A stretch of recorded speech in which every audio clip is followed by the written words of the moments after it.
Nageenyi keenya bakka jirtan maratti sinaa qaqqabu akkam jirtu kabajamtoonni hordoftoonni OBN kan bakka adda addaa teessanii nu hordofaa jirtan.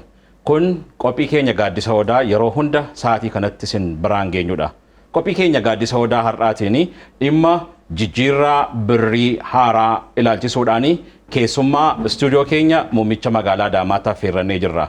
Keessummaan keenya har'a waliin mari'annu obbo Abbee Saanoo pirezidaantii Baankii Daldala Itoophiyaati. Obbo Abbi jalqabaa waamicha OBN isinii taasise kabajaan fudhattanii akka nu waliin mari'annuuf yeroo qabdan irraa qooddanii waan asitti nu argamtaniif baga nagaan dhuftan anaa dhufuun isiniin jedha. Galatooma anas waan affeertanii ulfaadha. Egaa akkuma beekamu tibba kana akka biyyaatti jijjiirraan birrii yookaan nootii haaraa akkasumas immoo dabalataanis abbaan birrii 200 dabalameeti kan inni jiru. Kanaan wal qabsiisnee egaa yaadota tokko kaasnee waliin mari'anna. Mee akka yaada jalqabaatti mee kaayyoon jijjiirraa birrii kun maali? Faayidaan isaa yeroo kanatti maaliif barbaachise kan jedhu irraa ta'uu jalqabne. Faayidaa hedduu qaba. Yeroo isaa pirogiraamiin isaa gaafuma dhume hojiirra oole malee xiqqoo buleera wanti turga yaadame.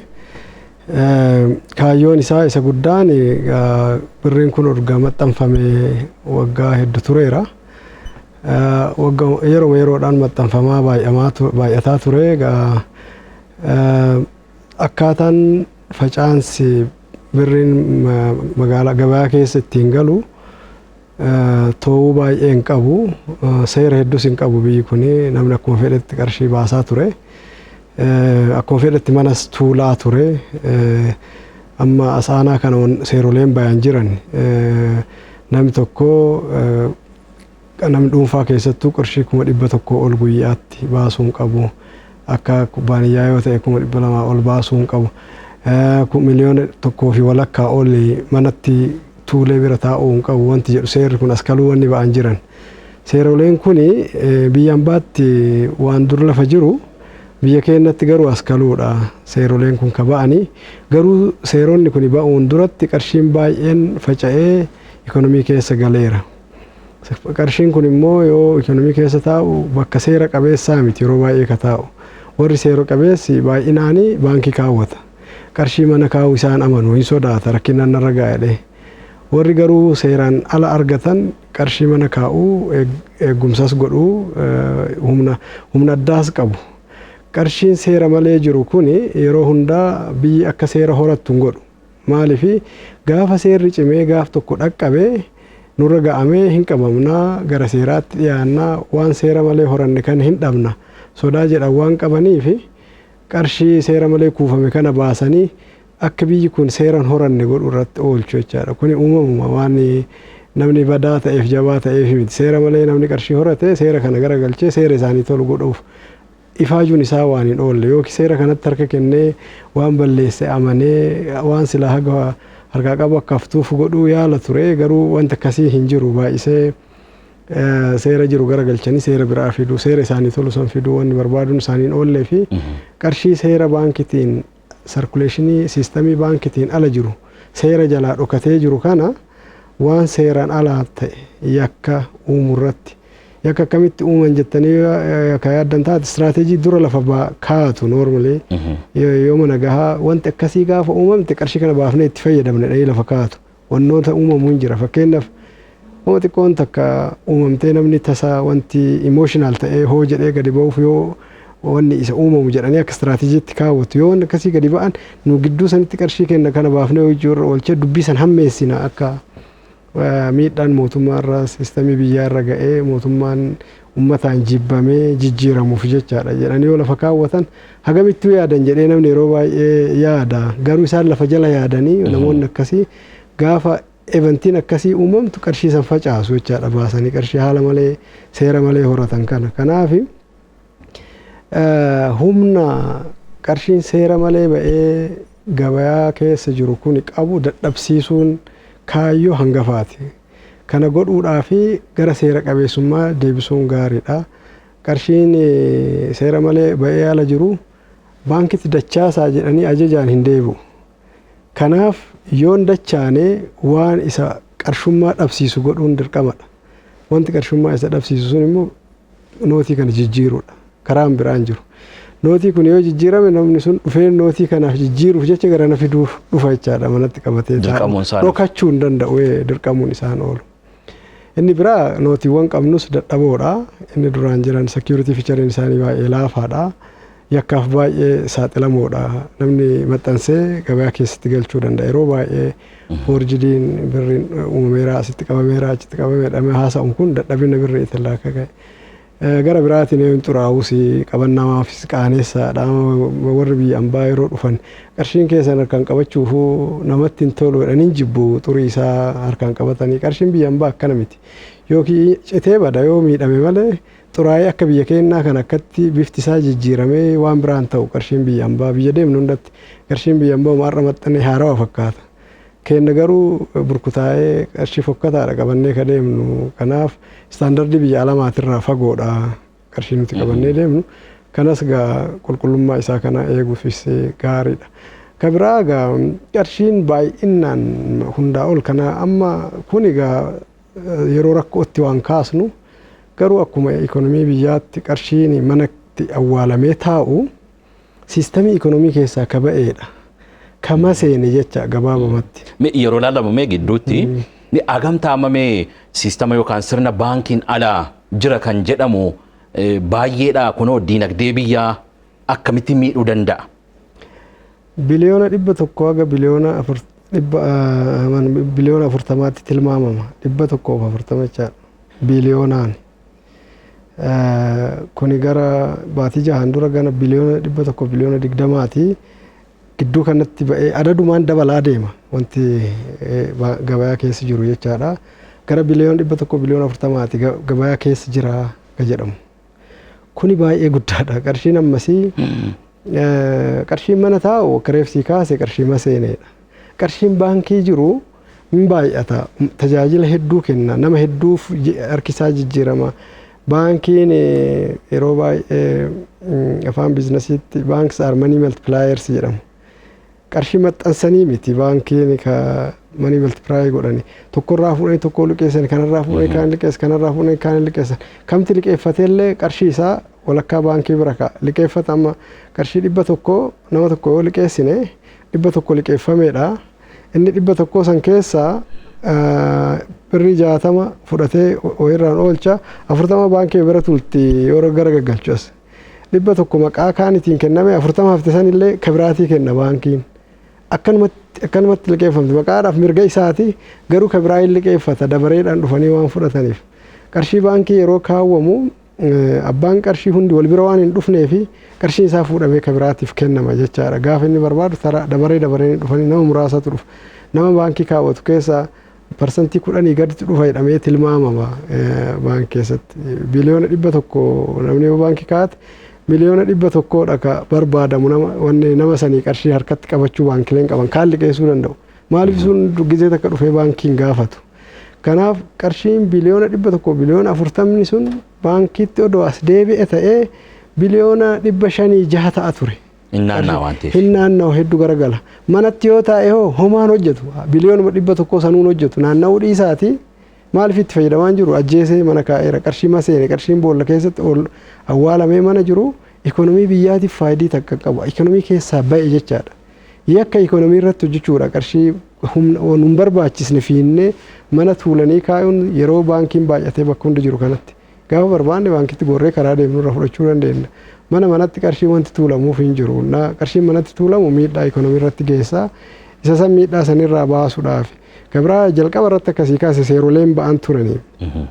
Seeroleen daangessan qarshiin akka biyya istaandardii biyya ambaatti ilmaayyuu sanumarraa ol kaafamee bal'ifameeti amma miliyoona 1 fi qarshii 500 namni harkatti qabachuu danda'a. Seerri biyya barsiisuuf jedhanii baasanii biyya ambaatti dolaara 10,000 maaksimaam kaate harkatti qabatu. Biyyi hundi almost the whole world ekivalentii isaa jecha. Nuufis 10,000 jechaadha nuufaafis ka ta'u 10,000. Birrii 10,000 silaa akka biyya ambaadoo taate kennas nuuf dolaarra kenna birrii kenna. Garuu mee dolaarumatti odoo jijjiirree qarshii 300 fi 50 jecha wanta harkatti qaban yoo baay'ate. Garuu miliyoona 1 fi walakkaa ammas namni harkatti qabachuu danda'a jedhamee akka baratuuf booda gara miliyoonatti gara 500tti gadi buusuudhaaf yaadameeti kun kakkaa'ame. Kanumaa hojiirra oolchuudhaaf qarshiin ba'e suni yoo as deebi'e malee isarra hojiirra oolu yoo barbaade mana nama tokko deemanii barbaadu fattashuun hin danda'amu namni boolla keessatti awwaala. Kanaaf gara seeratti deebisuudhaaf jijjiiruun kun kan barbaachise. Tole galatoomaa kan biraa yeroo birriin kun nootiin kun maxxanfamu sila nuu tuttuqoo yaaltanii turtanii mee qulqullinni maxxansa nootii kanaa mee kan kanaan duraarra maal ta'u adda godha waan baay'ee of keessaa qabatee jira. Baay'eedha amma akka maxxansaa isaatti warra baankii biyyoolessaatti hirmaatanii nuti kan maxxansee nuti akka agarree nuuf ibsametti baankilee istaandaardii qarshiin biyya alamaa qabu baay'ee isaa qabateedha. Keessattuu abbaan qarshii 200 nootiin 200 baay'ee kwaalitiin isaa ol ka'aadha. Isa maxxansiinuus gatiin isaa baay'ee qaaliidha. Warroonni kunniin illee istaandaardii isaa kan eegatan uma xiqqoo isaa kan jiranii kwaalitii isaanii kan eeggate waraqaan darajaa isaa eeggate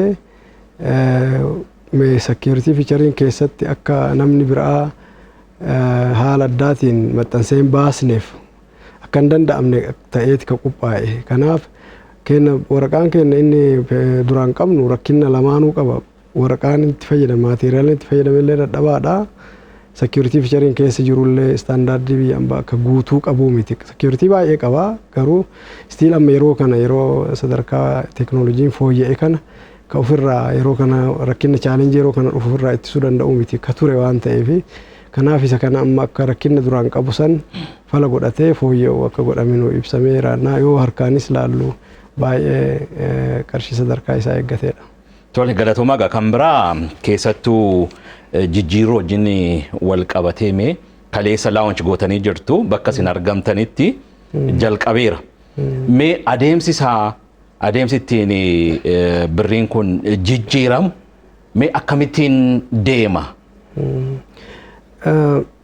Qarshiin duraan biyya keenyatti qarshiin yoo jijjiiramu baankiin gahaa waan hin turree fi lafa adda addaatti isteeshinii adda addaa dhaabbatee wanneen korri adda addaa dhaabbatee gara facaamee jijjiirama ture. Sammaa kana garuu jijjiirama guddaadha. Duraan yeroo sanii baankiin biyya Itoophiyaa keessa jiran damee 150-60 hin caalan ture. Baankii daldala Itoophiyaa almost isuma qofatu jira. Baankiin biraan turre kana dura gaafa jijjiiramu. Amma garuu akkasii miti. Baankiin daldala Itoophiyaa mataa isaa damee 1,604 ol qaba amma. Kanatti dabalatee baankileen dhuunfaa gara 4,000 qabu. Walitti ta'ee damee gara 5,000 ga'u ka dhuunfaadhee nama damee gara 6,000tti hiqa amma yeroo kana. Maayikiroo faayinaansiin odoon dabalatiin jechaadha. Dameeleen kun bakka hedduu waan ga'anii fi amma baankiidhaan ala jijjiiruun barbaachisaa miti jedhamee murtaa'e. Kanaafuu namni baankii dhaqee jijjiirachuu danda'a. Kanaaf amma haalli inni adeemu qarshiin baankileetti raabsama. Qarshiin haarofti kun qarshii moofaan baankileen amma harkatti qabanii namaaf kennuudhaaf qophaa'an gara giddu galeessaatti moofaan sun sassaabama. Kanaaf baankii qarshiin haarofti kennamaa fi haaraa qabatanii taa'u. Abbaa qarshii jijjiirrata barbaada fi haaraa san kennu jechaadha. Namni baay'een qarshii baay'ee isaa baankii biratti qusaatee irra barbaadama. Namni dhufeema jijjiiratee baatee deemuu qabu. Bakka duritti deebi'uu hin qabnu. Homa isa barbaachisu qofa akka irraa fudhatudha. Waan isa barbaachisu fudhachuu danda'a. Qarshii galchee moofaa isaa san galchee qarshii baankiitti qusatee keessattuu warra qarshii baay'ee qabanii haguma isa barbaachisu qofa fudhate gaafa barbaade immoo deebi'ee fudhachuu waan danda'uuf jechaadha. Kanaaf haala kanaan dameeleetti raabsama jechaadha. Yeroo isaa wajjinoo yeroon akka fedhii kennaatti odoo dafee jijjiirame baay'ee gaariidha. Keessattuu warri qarshii baay'ee qabanii torbaan tokko lamaan kana keessatti dafanii odoo fidanii baay'ee gaariidha. Amma ji'a tokko jedhamee himameera baankii biyyoolessaa irraati. Abbaa qarshii namni 100,000 ol qabu dafee odoo dhufee irra barbaadama. Ala turuu hin qabu qarshiin baay'ee warra harkatti baatanii taa'anii warra kaaniin qarshii xixiqqoolee jirtu booda ta'uu danda'a. Fakkeenyaaf qarshii xixiqqoolee jiran qarshii 100-200 jedhee namni baankii dhaquun dirqama ta'uu dhiisuu mala. Maatii keessaa namni tokko yoo deeme qarshii walitti sassaabee 300-400 namni qabu namni tokko deemee jijjiiruu danda'a. Mataa mataatti qarshii 10-20 ka qabu qabatee baankii dhufa innee yaannu.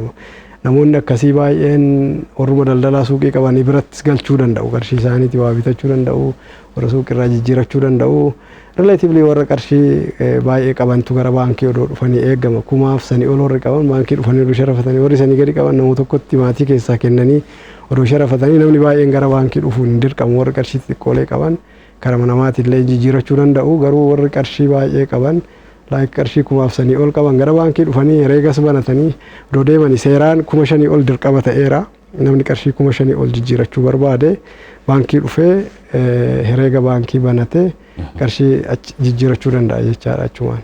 Bakka bu'iinsa nama tarii herreega yeroo banatan hin danda'ama moo adeemsi isaa namoonni tokko tariitii birriin baay'een akka nuusila kaasne siistamaan ala jirus jira kana keessa namoonni waan tokko shira adda addaa hojjechuu danda'u kan jedhu shakkiin jira waan ta'eef mee akkami adeemsi isaa obbo Abbee kanarratti. Seeratti namni karaa bakka bu'aatiin waa hojjechuu hin danda'a akka carraa ta'ee inni kun amma daangeffameera mirgi kuni bakka bu'aalleen fayyadamuu hin danda'amu qarshii bakka bu'aan yoo dhufe yoo namaaf tajaajila kennuu barbaade dura mataa isaatiin baankii biratti herreega banatee herreega isatti qarshii san galchee achirraa nama abbaa barbaade bakka bu'ee sanitti dabarsuu danda'a yoo barbaade garuu straight deemee akkaawuntii abbaa bakka bu'ee sanitti galchuu hin danda'u bakka bu'aalleen hin keessummeeffamu bakka bu'aan yoo nama tajaajila namni rakkatee nama ergachuu danda'a yookaan hojjetaa ta'e waan adda addaatiin ergachuu danda'a kun yoo barbaadame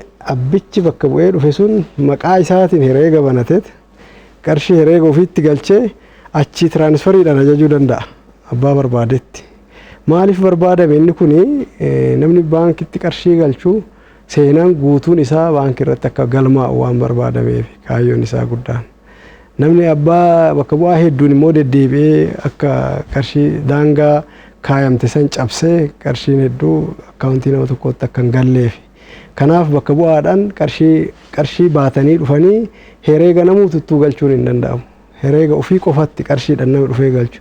Herreega namaatti galchuu barbaadame akkaawuntiitti hisaaba ofiitirraa hisaaba isaatti ajajuu hin danda'ama. San godhuudhaaf dura namni herreega hin qabne herreega banatee herreega ofiitti qarshii dura galchee herreega ofii sanirraa abbaa barbaadetti dabarsa malee kaashiidhaan herreega namaatti galchuun hin danda'amu. Amma yeroo kana of dura seerri kun akka seera dhaabataa ta'uu barbaadaa jirra nuti. Maaliif maddi yakkaa guddaan kanadha. Namni qarshii eenyumtuu dhufee akkaawuntii namaatti qarshii galchuu danda'a.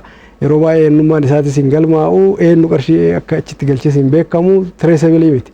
Yakka adda addaatiifis baay'ee saaxilamaadha. Even korraapshiniidhaafis maqaa isaa odoon barreessin akkaawuntii namaatti galchee deema. So tireesabilii miti abbaan itti galche hin beekamu qarshiin galeefiira. So kana balleessuudhaafi abbaan qarshii namaatti galchu eenyu akka ta'e beekamuuf dura eenyummaan isaa properly siistamii baankii irratti galmaa'uu qaba. Galmaa'uu ka danda'u falli hangafaa herreega yoo qabaateedha namni tokko maamilummaa qabaate baankiif sanfaan jechaadha. Maamilummaa akka horatuu fi dura herreega banachuu qaba jechaadha. Tole egaa ulfaadhaa kan biraa egaa hojiin kun hojii bal'aadha. Waan guddaa sochoosuudha akka guutuu biyyaattis kanarraa ka'ee qoodii keessatti iyyuu amma wanti kun yeroo inni jijjiiramu yakkaan wal qabatee waan tokko akka hin uumamneef qoodi hirmaattota adda addaa qaamolee nageenyaa kana keessatti maali qophiin jira gama kanaan? Qophii guutuutu jira gara nageenyaati qophii guutuutu jira akka agarreetti muummichi ministeeraas ajaja dabarsaniiran iddoon hunduu hirmaannetti jalqabsiisan yeroo kana piroogiraama isaan jalqabsiisan san irratti humni nageenyaa achi hin jirre hin jiru abbaan dhimmi ilaalu guutuun achitti argameera. Kanaaf qophii gaariin jira sanii asis baay'een isaanii dubbisaa turanii amma akka qophaa'aa jiran tokko inumaayyuu daangaa dabarsinuu laata karra baankilee irra deemanii baay'ee ilaalaa daawwachaa turanii bakka hedduutti baankileen kennas rifatanii fa'aa maali kan nu laalanii jedhan eeguudhamaaf akka baankilee irrallee miidhamni hin geenye nama qarshii yeroo kana tasa namni fiigee baay'ate qarshiis fide yoo ta'e rakkinni akka irra hin geenye namni seeraan alaa immoo daangalee jedhan san cabsus yoo jiraate jechumaan laaluudhaaf qopheedha. San qofa miti biyya keessa qarshiin seera malee kuufame kun iddoo tokkotti socho'uu mala facaasuudhaaf socho'uu mala akka siistamii kana bireek godhanii baankitti galchuudhaaf socho'uu waan maluuf to'uu gahaatti godhamaa jira bakka hundatti keellaa hundumarra eegumsi jira.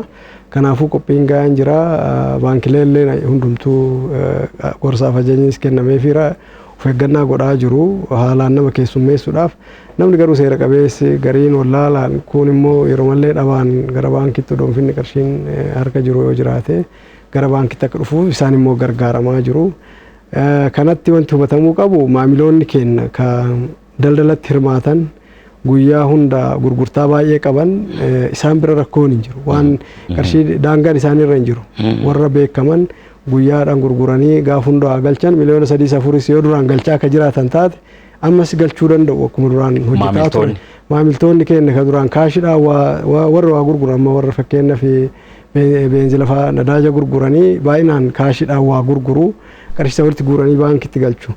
Akkuma duraan galchan san jechaadha walitti dhokkuusuu baatanii gaariidha garuu guyyaa tokkotti yoo waan baay'ee gurguratanii qarshii baay'ee ka gurguratanii dhufan taate daldala irraa ka dhufe ta'uun isaa haga beekametti rakkoo hin qabu qarshiin akkasii galuu danda'a namni duraan dhufee qarshii 500-600 baankiin galchine tasuma baatee miliyoona 3-4 yoo dhufe isadha ka dubbii qabu malee namoonni duraan daldala irra turan duraan guyyaa hunda gurguranii waa bitaa oolan kaashiidhaan kafalaa kaashiidhaan baasaa hojjetaa turan ammayyuu akkuma durii sanitti galchuu danda'u daangaan amma tokko kaashiidhaan akka durii akka hin baasne kaa'ameera garuu yoo gurgurtaadhaan qarshii argatan ta'e galchuu danda'u isaan bira rakkoon hin jirtu kanaafuu kanas namni hubachuu qaba yoo daangaan miliyoona 1.2 jedhamu kun kaa'amu namu hundarra miti ka kaa'ame warri daldala qaban warri guyyaa guyyaadhaan kaashii gurguran ammayyuu akkuma duritti itti fufuu danda'anii daangaa kanaa ol tarii guyyaatti namni duraan gurguraa jiraate ammas gurguruu nima danda'a isa san akka dhaabatuu miti kaayyoon amma danda'ame namni garuu kaashii odoo baqatee gaariidha.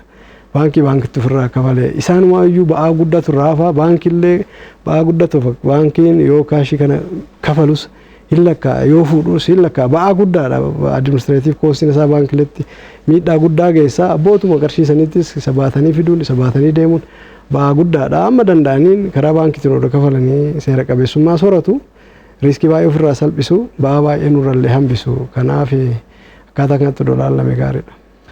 Galatooma kabajamtoota hordoftoota OBN kan isin hordofaa jirtan qophii keenya gaaddisa Odaati dhimma jijjiirraa birrii yookaan nootiin wal qabsiisne pirezidaantii baankii daldala Itoophiyaa obbo Abbee Saanoo waliin turtii taasisaa jirra. Egaa mee kan biraa keessattuu qophaa'ummaa baankii daldala Itoophiyaa nuu kaastaniitu mee kan dhuunfaa oomee baankiileen dhuunfaa yeroo kana mee akkamittiin qindoominaan baankii daldala Itoophiyaa baankii keessan waliin hojjechaa jiru gama kanaan. Baankileen hundumtuu baankiin biyyoolessaa issue account jedhee naannoo biyya guututti bakka qaban. Bakkeeleen sun baankii daldala Itoophiyaati ka baankii biyyoolessaa bakka bu'ee hojjetu akka baankii biyyoolessaa ta'ee jechaadha. Kanaaf isaaniif iddoo sanitti hirraafsina iddoo magaalaa gurguddoon jiranitti bakka issue jechaan bakka qarshiin itti raabsamu jechaadha. Qarshii moofaa san immoo irraa fuuna iddoo sanitti jechaadha. Akkuma baankii dameeleen kennas dameeleen daldala Itoophiyaa akkuma baankii warra dhuunfaa kaaniin achi dhufanii achi fudhatu. Isaanis dhufanii fudhatu haarawaa jechaadha. Moofaa immoo hin deebisu. Achi wali sassaabnee moofaan sun gara baankii biyyoolessaa akka galu goona. Kanaaf walitti qindoomni kun isuma dur jiruudha waan haaraa miti.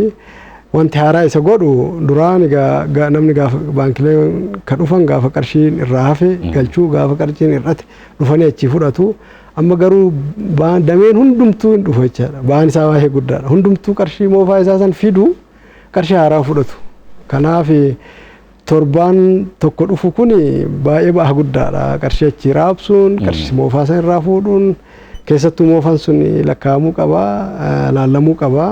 Haarofti kunis hin beeksisaa baay'ee wanti lakkanii hidhaa isaa saniin laalanii fudhatu baay'ee nama rakkisu. Ashagamee alaawaan dhufee fi garii saaxinii fa'aan kennamaa. Baay'ee nama dhibu inni haarofti kun itti kennuun garuu moofaa san irraa fuudhuun rakkoodha yeroo baay'ee iddoo tokkotti hir'isanii fa'aa hidhaa jira seerri jira akkaataan itti hidhamu akkas soramee ashagamu jira seera san cabsanii hojjetoonni achitti hojjetanii qarshii ofii hambifachuu jecha keessaa fa'aa hir'isanii haalli itti hidhan jira inni sun immoo yakka waan ta'eef isa kana to'achuuf lakkaa'uun jira ba'aa guddaa qaba. Kana wajjin amma akkasin kaastan egaa moofaa qofa miti amma shakkiin tokkos jiram tariiti birriin forjarii yookaan birriin sobaallee nootiinsaa kana keessa dhufee jijjiiramuu danda'a waan ta'eef of eeggannoo cimaa akka inni barbaadu akkasin sila kaastan ministeerri muumeellee akeekkachiisaniiru wanti kun taanaan aga baankii cufsiisuutti deemaa akeekkachiisa jedhu kaasanii mee kana irratti of eeggannoo akkamiitu taasifamuu qaba? Kuni egaa baankileen baay'ee of eeggannaa cimaa godhuu qabu. Baankileerraa yeroo dhufu bakka bu'aan isaanii alaafiin waan kana qulqulleessee sirrii ta'uu isaa laaleeti qarshiin kun qulqulluudha jedheeti galchaa. Amma wanti tokko laalamu jira takka takkaan isa laaluun garuu sadarkaa kanatti hin danda'amu. Garuu baankii kamirraati eenyutu qarshii san ashagee fide ka jedhu hin beekamti. Irratti mallattaa'eeti ka galu. Kanaaf booda qarshiin kun takka takkaan lakkaa'ama, takka takkaan fayyaa qabaachuun isaa laalama jechaadha. Amma tokko lakkaa'u garuu irra deebi'amee laalama. Kanaafuu gaafa irra deebi'amee rakkinni sun barame muummichi ministeeraa kaasan miidhaan baay'ee hamaadha. Isa durii qarshii mafaa kafali jedhama. Amma garuu dubbiin kasanirra darbeedha. Qarshii kafaluu odoo hin taane kafaluun waan tokko ta'een dirqama. Yakkaanis itti gaafatamuu dhufa yeroo kana. Baay'ee of eeggatanii baankileen qulqulleessanii qarshii seera qabeessa qofa deebisuu qabanii moofaasan jechaadha. Haarofti sila gaafii hin qabu. Kanaafuu ta'uun isaa jalqaba kanatti sin godhama. Warri qarshiirra turan achuma laalanii beeku. Jalqabumatti arguu danda'u arginaan dafanii tarkaanfii fudhatu. Kanas darbee gara baankii biyyoolessaa yoo ga'e isa dhumaas deebi'ee laalama. Odoo qarshiin kun dhuma isaa hin gubata. Hubachuu isaatiin dura garuu seera qabeessa qarshii seera qabeessa sassaabne ka jedhu mirkanaa'eeti. Komitee hedduun sadarkaa hedduutti mirkanaa'ee darbeeti achi ka ga'u. Kanaafuu rakkinatti hojjetoonni uf galchanii baankiis rakkina irratti akka hin galchine amaanama jechuu barbaada. Wanti jala darbu hin jiru. Tole kan biraa tarii jijjiiraa birrii kanaan wal qabatee gatiin birrii waan dabaluu fi waan gadi bu'u jiraa kanaan wal qabatee gatiin doolaarii isa tokkotti birrii biyyoota adda addaa. Kun egaa wanti beekamu hin jiru. Gabaa irratti supply fi demand murteessaa. Gatiin xinnoo ol ka'uu mala jennee wanni shakkinu jira. Fakkeenyaaf gatiin sharafa alaa ol ka'uu mala ka jedhu guyyaa muraasaaf baay'ee ture yaadu guyyaa muraasaaf hamma warri akkuma reef jalqaba irratti sii kaase seera malee qarshii kuufatanii harkatti haratan gara baankitti deebisanii qarshii haaraa kana fudhachuu ka dadhaban taate qarshii sanii gara sharafa biyya alaatti jijjiiratanii kaa'achuudhaaf carraaqqii godhuun isaaniin oolu. Carraaqqiin sun sharafni biyya alaa biyya kana yoo jiraate jechaadha. Kanaaf yoo qarshii biyya alaatti akkuma duraan hojjetanillee hawaalaallee alatti haalli hambisanii jira asii qarshii kafalanii kun hin oolu. Kanaaf amma yeroo kanatti qarshii kana dafanii ofirraa jijjiiruu jecha warroonni akka sharafa biyya alaa waan akka albuuda keessaa akka warqee even nama waan kana hubannaa hin qabnes manaas konkolaataas sheerii baankilees bitachuudhaaf carraaqu namoonni kun. Baankileen keessattuu baankiin haaraa dhaabachaa jiranii aksiyoona gurguraa jiru yeroo kana. Baankileen durillee baay'ee miti gurguraa hin jiranii garuu baankii hedduutu dhaabachaa jiru. Baankileen dhaabatan kun eenyutti aksiyoona gurgurra ka jedhu of eeggatanii godhuu qabu.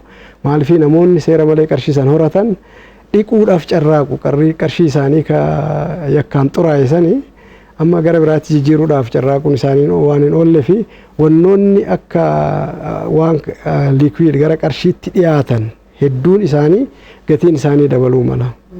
Doolaaras sharafa biyya alaa yuuroos ta'e kamittuu gatiin isaa samoona kan haga qarshiin suni sassaabamee gabayaa keessaa dhumutti carraaqqii dhumaa godhu amma qarshii isaa san waan kana jalaa baafatanii akka hin qabamne yookaan akka maseenee hin banne harkatti hin banne jechaadha. Qarshiitti jijjiirachuudhaaf ifaajee dhumaa godhuun isaanii waan hin oolle fi of eeggachuun baay'ee barbaachisaa. Warroonni yeroo kanatti manas bituu yaaddan manas gurguruu yaaddan of eeggachuun gaariidha. Seerri ba'eera qarshii 50,000 ol namni waa bitu konkolaataas manas haa ta'u waan kamuu qarshii 50,000 oliin namni bitu karaa baankitiin haa batu jedhamee seerri ba'eera. Yeroo kanatti qarshii san kan fudhatu baankii akkaawuntii irraa fudhata jechaadha. Akkaawuntii isaa herreega baankii banatee achitti naa galchi jedheeniiti kan fudhatu. Alaan kaashii san fudhatee dhufee baankitti galchee yoo deeme baankileen irraan fuudhanii rakkoo irra ga'a.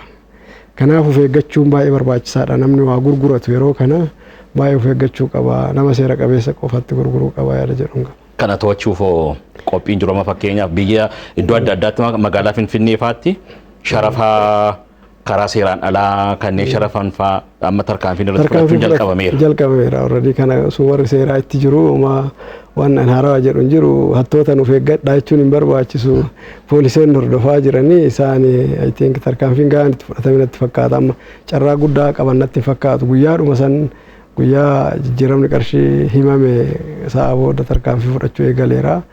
Iddootti tasa fiiganii sakattaan adda addaas jira. Kanaafuu humni nageenyaa waan cimaa hojjechaa jiru. Galatooma egaa kan biraa tariitii addatti amma jijjiirraa nootii kanaan dabalataan akkasiin silas tuquu yaaltan abbaan nootii birrii 200 haaraan maxxanfameera. Mee maali faayidaan inni qabu? Abbaan 200 kun egaa akkuma agartan qarshiin kennaa xinnoo humni isaa laaffatteerti. Abbaan 100 kun bara dargii dura birrii 2 fi saantima 7 ture. Doolaaraan sharafni isaa. Doolaarri tokko birrii 2 fi saantima 7. Waggaa 30 irraa jechaadha. Amma birrii 34-35 ga'eera. Doolaarri tokkoon gatiin doolaaraa ammas gadi bu'e jecha sadarkaa meeqa yeroo 15-16 ol gadi bu'e jechaadha gatiin isaa gatii durirraati. Kanaaf birriin 100 irra qabnu gizee 11-16 yeroo qoonnee hagam akka gadi bu'e arguu dandeenya. Kanaaf gatiin isaa baay'ee waan laafee fi amma tokko waan yeroo san birrii 100 goonu amma birrii 500 barbaachisa. Kanaaf qarshiin keessatti baay'achaa deema. Qarshii keessatti baadhannu san xiqqoo salphisuudhaaf jecha abbaan 200 kuni ba'e. Baankileedhaan nuti akkuma mahabara baankiitti yaada dhiyeessinee turre baankii biyyoolessaatiif abbaa 200s abbaa 500 maxxansitanii iyyuu inni yaada kenninee turre. Dura abbaa 500 qabdi Itoophiyaan yeroo qarshiin humna guddaa qabus amma yaa forjiriin kun waan baay'ateef sodaa qabanirraa kamadde 200 meegoonee haa yaalluudhanii 200 godhanii xinnoo ba'aa qarshii san namarraa hir'isuudhaaf.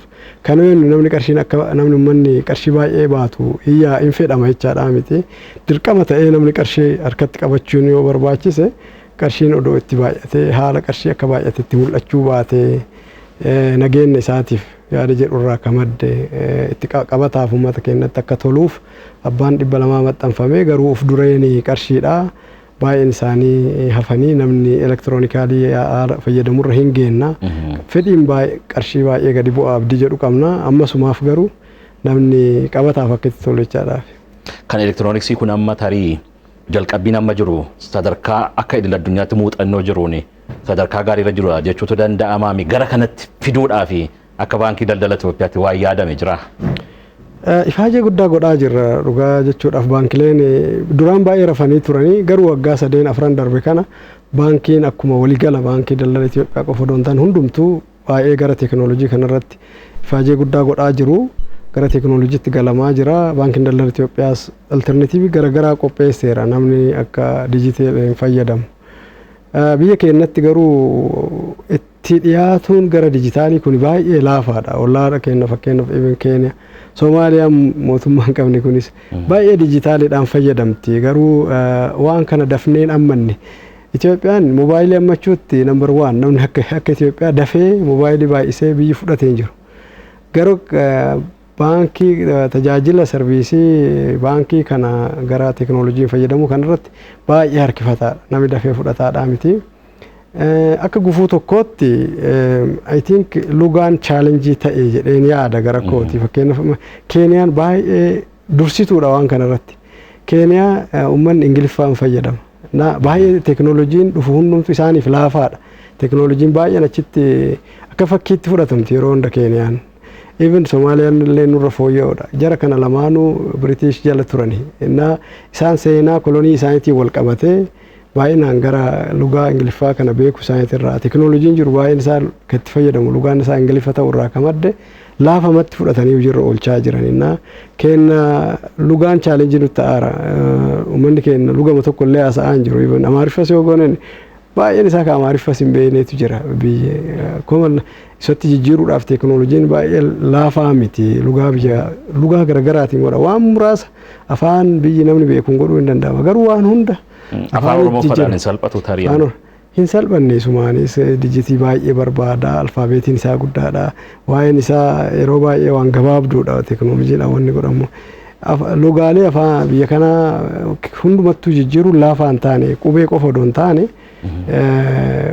keessatti injiinaringiin isaa waan hedduu irratti oomishuu qabna teekinooloojiin hundumtuu ka qophaa'een afaan Ingiliffaa waan ta'eef teekinooloojii qophaa'een sanii appilikeeshinoota irratti waan muraasa fuuldura waan namni argu lugaalee beekanitti jijjiiruun hin danda'ama garuu duuba isaa hin jijjiiramu hunduu isaa duubni Ingiliffuma fuuldura waan xiqqoo Ingiliffa sanii walitti hidhanii akka namni baruuf godhan waan sanii irra darbee yoo namni barbaade hin hojjettu Ingiliffatti deebitee jechaadha kanaaf amma tokko teekinooloojiin Ingiliffa irratti waan hundaa'eef lugaalee nu miidhe natti fakkaata aadaalee nu miidhe garuu amma baramaa jira amma nu biratti bara darbe kana tajaajilli dijitaal irratti kenname parsantii 100 dabale baatii 7 darbe kana keessatti guyyaa guyyaadhaan akka maleetti dabalaa jira amma chaalenjii nutti ta'aa jira sarviisiin isaa baay'achaa jira na abdiin guddaatu jira of dura waggaa 2-3 booda namni qarshiin maan naagooti gara jedhutti waan deemu natti fakkaata baay'ee saffisaa jira amma keessattuu jenereeshinii haarofni warra dargaggoon lafaa dhufan kun simachaa jiru warri dudulloome akka kennaa kun gabaa keessaa yoo siqaa deemee aytiinki baay'ee gaarii ta'aa dhufa natti fakkaate of dura abdiin gaariidhuma. Carraanii birrii 5 mi akkamtaa gara saantimaachis jijjiirama kan jedhu ibsi kennamee jira.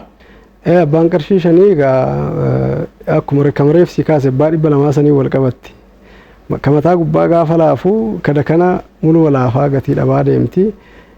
Kanaaf isi nootiidhaan maxxansanii amma baasuun kisaaraa guddaa qabdi. Kanaaf kooyiniitti jijjiirama akkuma gaaf duraa abbaa qarshii tokkootti jijjiirame umriin isaa akka dheeratuuf jechaadha. Gara saantibaatti. Gara saantibaatti amma immoo abbaa 5tti jijjiiramuudhaaf deema. Amma sanii mooftuma harka jirtutti fayyadamaa turraadha. Gaafa isiin gabaa keessaa hir'achaa deemte wanti gaayaan dhabame baay'ee itti fayyadama ikonomii keessatti hojjetaa hin jirtu isiin. Isarraa maddeeti sochiin isii baay'ee xinnaadha. Namni gatii kennaafii hin jiru amma warri kadhatu birri 5 yoo itti kennite waan xiqqoo akkuma homaan kennaniif itti ilaala. Kanaaf dadhabaa waan deemteef isii gara abbaa saantibaatti jijjiiruun barbaadame amma jijjiiramtu garuu isiin tajaajilaa itti fufte jechaadha. Seera qabeessadha isiin amma jijjiiramtu. Daangallee waan itti godhamu natti fakkaatu maddii dhumaan amma achi maxxansuu dhaabu abbaa saantibaa fidu suutuma dulloomaa gabaa keessaa baate akkuma abbaa tokkoo jechaadha.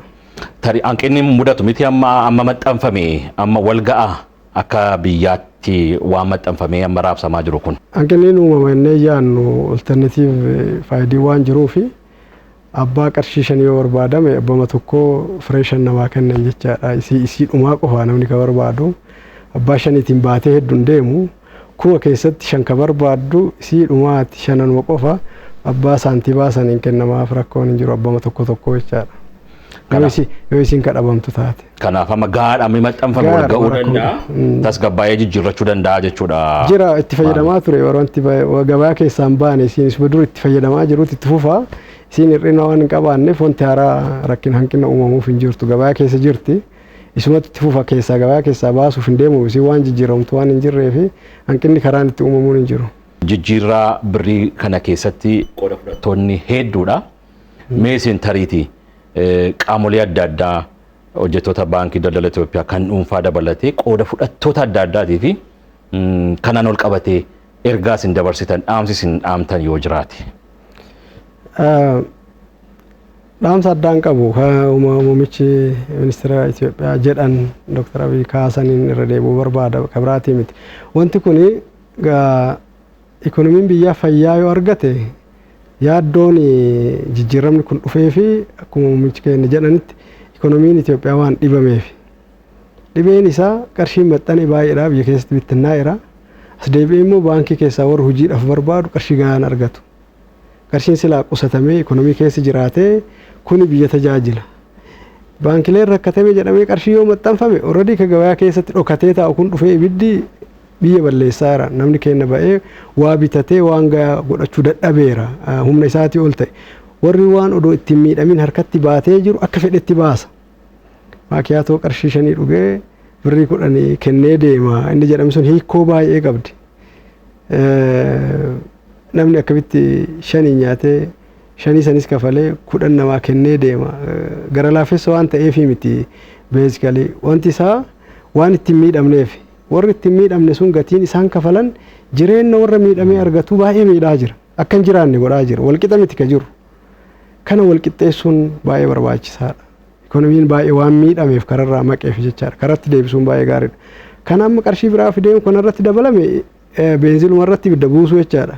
Kanaaf qarshii akkatti jireenya uummata keenyaa baay'ee miidhaa jiru kana gara seeratti deebisuudhaaf kaayyoo waan kanaa.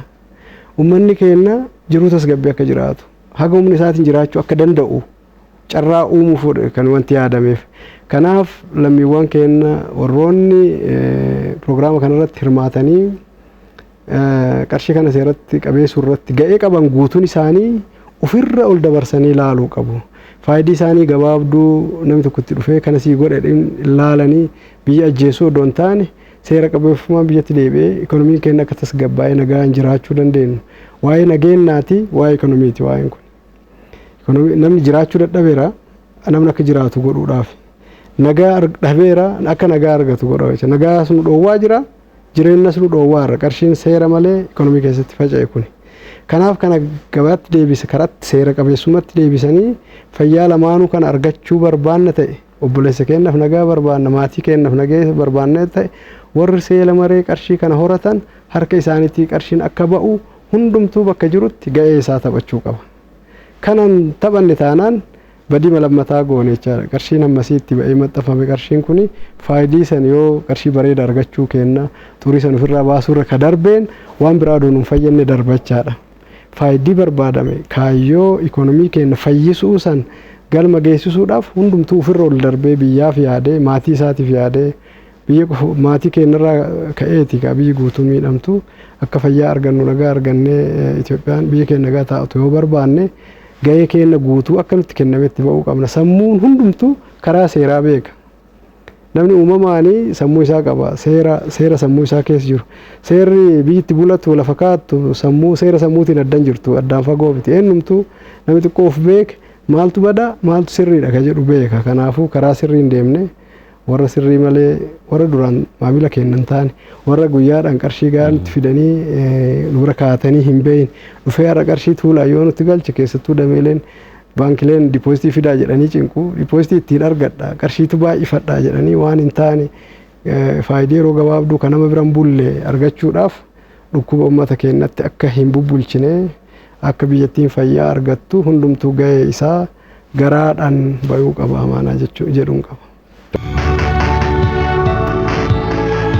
Jijjiirraa birrii fi waan haaraa immoo abbaa nootii birrii 200 wal qabatee waan jiru kaayyoonsaa faayidaansaa adeemsisaa maal akkamittiin ta'uu qaba kana keessatti hirmaannaan qaamolee adda addaas maal kan jedhuu fi of eeggannoo immoo hawaasi taasisuu qabu baankoleen taasisuu qaban waliigala bal'inaan nu kaastanii jirtu asitti argamtanii yaada kana fakkaatu waan nu kaastaniif Pirezidaantii Baankii Daldala Itoophiyaa obbo Abbee Saanoo maqaa hordoftoota OBN'n guddaan isin galateeffadha fayyaa ta'a. Ulfaadha anillee uummataan qarshii isin harka ga'e kunuunfadha jechuun barbaada galatooma. Ulfaadha kabajamtoota hordoftoota OBN kan qophii gaaddisa odaa mariin keenyaarraa kana fakkaata ture. Qophiileen OBN nafan itti fufu akka hordoftan isin affeerra. Galatooma.